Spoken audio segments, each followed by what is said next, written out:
bigarren puntura goaz, eta bigarren puntu honetan badukagu agerraldi bat, norberak eskatutako agerraldia, Euskadiko gorroto gertakariei buruzko 2017-eko txostena aurkezteko, eta horretarako badaukagu segurtasun sailburua, Estefania Beltrán de Heredia Anderea, ongi etorria beraz, eta berarekin batera badator giza eskubideen eta botere publikoen katedralen zuzendaria Jon Mirena Landa jauna, ongi etorria beraz, Landa jauna, eta berari, gure emango diete hitza, nahi dutenean hasiasteko. Eskerrik asko, presidente jauna, legebiltzarkideok, egunon. Me acompaña, como bien ha dicho el presidente, el profesor y doctor Jon Mirena Landa, catedrático de Derecho Penal. Como recordarán, en 2017 el Departamento, porque también lo comenté aquí en una comisión, el Departamento de Seguridad encargó a la Cátedra de Derechos Humanos y Poderes Públicos de la Universidad del País Vasco, Euskal Herriko Unibertsitatea, la elaboración de un informe sobre los delitos de odio en Euskadi. Jon Mirena Landa ha sido el encargado de dirigir este estudio que presentamos hoy en esta comparecencia bajo el título Informe de Incidentes de Odio Euskadi 2017. Agerraldi honek bi zati izango ditu. Lehenik eta behin, txostenaren zergatia argitzen ahaleginduko naiz, gero Jon Mirena Landari txostenaren zuzendariari emango diot hitza.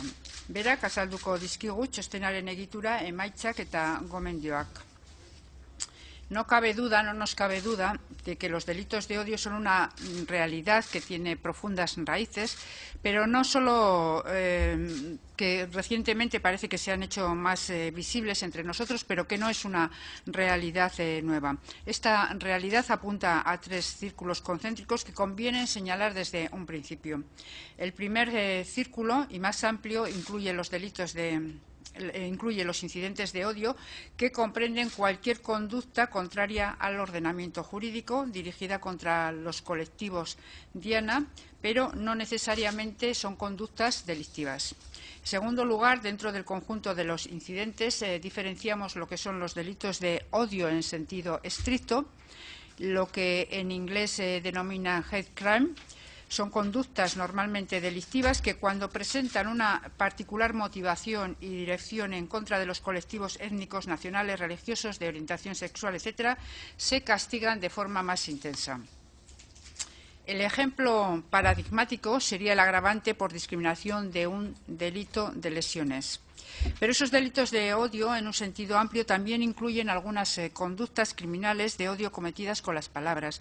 Es lo que llamamos el discurso de odio, el hate speech. El discurso de odio apunta a propaganda denigratoria que pone en la diana a colectivos de personas negando su dignidad. Son insultos, insultos colectivos, proclamas racistas e incluso a veces un escalón más, son soflamas con invitación a la violencia.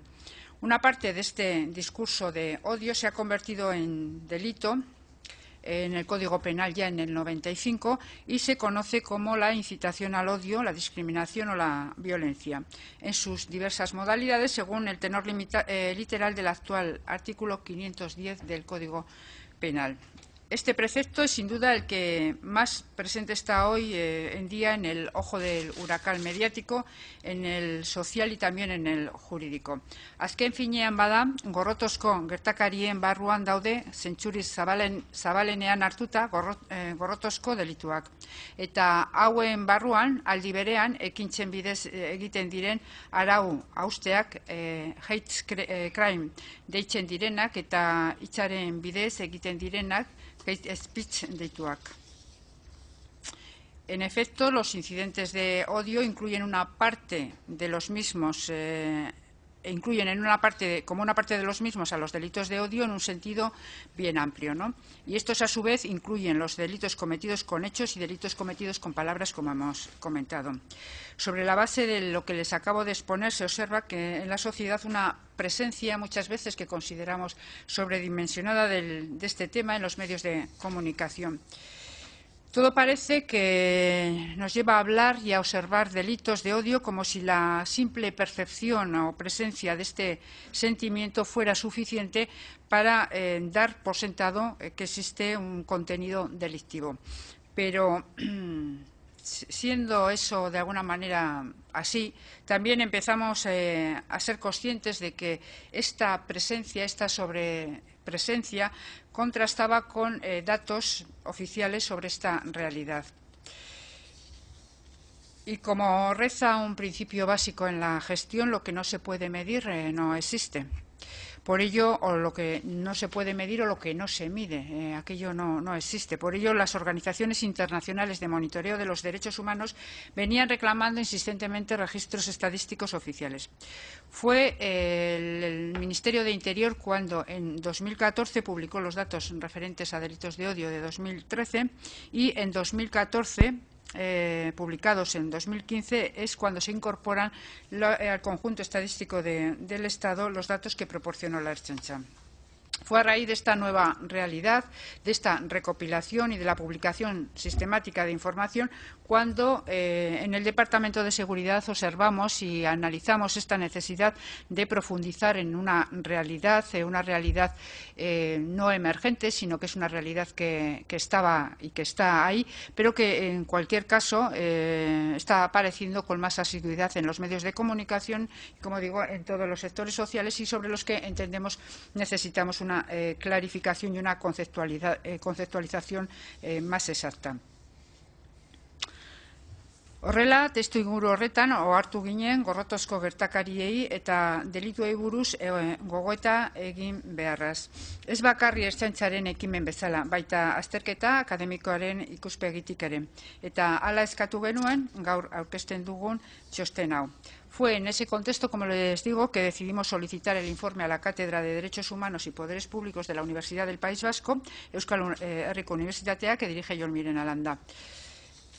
El informe aporta información precisa de Euskadi y para Euskadi y posibilita, de alguna manera, establecer una base estadística aplicada a nuestra comunidad. Por tanto, también establece un punto de análisis y partida para políticas públicas de seguridad que puedan ser objeto de aplicación en Euskadi. Para el desarrollo de este informe, tanto para su desarrollo como para la elaboración, ha sido importante y sustancial la colaboración entre la Universidad, la Cátedra de Derechos Humanos y Poderes Públicos y la propia Ertzaintza. Esta colaboración, que ya se venía dando incluso antes de la solicitud del informe, como comenté en aquella comparecencia, ya desde la cátedra venían haciendo un seguimiento a la instrucción sobre el procedimiento de actuación de la Ertzaintza en el caso de delitos de odio, 2 años atrás aproximadamente. Se han organizado y participado también en seminarios organizados por la propia cátedra, seminarios en relación con los delitos de odio. Es decir, que esta relación, esta colaboración tenía una cierta historia y en consecuencia consideramos que era importante seguir trabajando y profundizando en este informe también con la universidad, de manera que pudiéramos, como digo, mejorar la recogida de los datos y también de su categorización. En consecuencia, consideramos además que el profundizar en los delitos de odio, el profundizar en su conceptualización, puede contribuir a estrechar la colaboración que existe entre la propia Ertzaintza y el resto de organizaciones no gubernamentales y también incluso con los grupos considerados grupos diana de los incidentes de odio, digamos, aquellos colectivos más vulnerables. Lo que sin duda también tiene que contribuir a dotar a esta materia del adecuado equilibrio entre lo que son las políticas sociales y preventivas y las políticas más de índole reactivo punitivo. Una consideración más que quiero hacer sobre el valor añadido de este informe, antes de pasar a detallar su estructura y contenido y cederle, por tanto, la palabra a Jon Mirena, es resaltar la importancia de la trazabilidad de los incidentes y delitos de odio.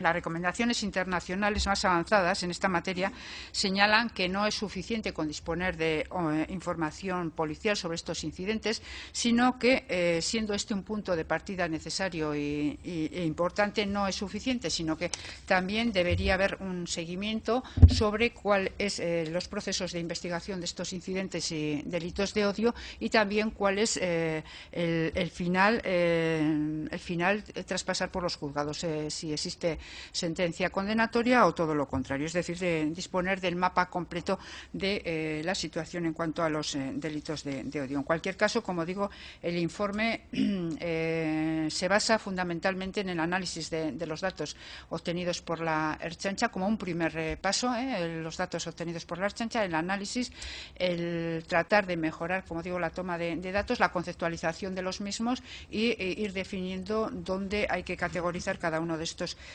delitos, porque bueno, luego ya nos explicará el profesor Landa, pero la cuestión a la que les estoy haciendo referencia no es baladí.